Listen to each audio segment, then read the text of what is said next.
పొలాల్లో చక్కగా చల్లగా ప్రశాంతంగా ప్లెజెంట్గా ఉంది. లేట్ అయింది మేము రావడం. ఇక్కడ భోజనం చేస్తాం అందరం. చూడండి వెరైటీస్ చూపిస్తాను.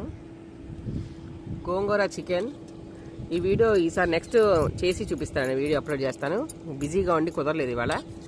మనం కుకింగ్ ఛానల్ 2 days నుంచి రెస్ట్ అనమాట. అందుకని మనము బిజీగా ఉన్నాయి. బొడ్డాయిలతో వెళ్తాం, చుట్టాలు వచ్చి ఇంటికి అంతా. అందుకని చికెన్, గోంగూర, పండుమిరకాయ పచ్చడి, టమాటా రోటి పచ్చడి. ఎన్ని పచ్చళ్ళు తెచ్చానో చూడండి. ఎవరికి ఏ పచ్చడి ఇష్టమైతే అది వాళ్ళకనమాట. ఇదేమో పులిహార గోంగూర సారీ పండుమిరకాయ గోంగూర. ఇది మనకు తెలిసినంత అమ్మ ఆవకాయ అనమాట. తీసుకొచ్చారు ఎగ్స్.